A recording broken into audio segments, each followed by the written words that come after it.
Katy closed the journal and pushed it aside. She pressed her hands to her forehead where a tension headache threatened. Once she might have been shocked by the risk Mia had taken with a stranger. But shock fell away beneath her anger at Mick. Mia had been sheltered from many of the details of their father. This had left a blank canvas on which she could project any number of fantasies. Her disappointment at the reunion ran deep. 8 neatly written pages attested to that. Katy snatched up the journal again and located the single sentence that had pulled her up short and made her heart crack. I wish Katy had been with me. The prince and princess's feet touched down in the soft, golden stardust that covered the moon in all directions. "Here you will find your sleep," said the fairy.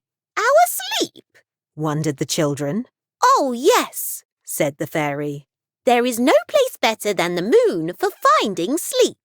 And with that, she began to dig in the glittering dust under her feet.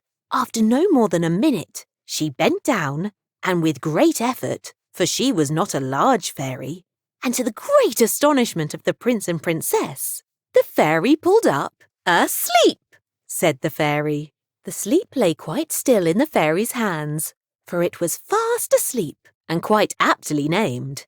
It resembled a ball of fur, with tiny ears, tiny eyes, and a tiny nose that breathed in and out with deep, peaceful breaths. "What are you staring at?" Joyce didn't take her eyes off the knitting, even though Lorna wondered how much she could actually see. "Never seen an old biddy knitting before?" "Not as well as that," she answered truthfully. Joyce snorted at the compliment and handed back the dog jumper, now with 2 leg holes established.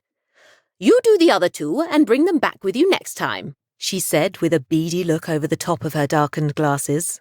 "I warn you now, though, I've got high standards. I don't accept sloppy workmanship." "I'll do my best," said Lorna, and when she waved goodbye at the door, there was a glimmer in Joyce's eye that hadn't been there before. Curiosity, maybe.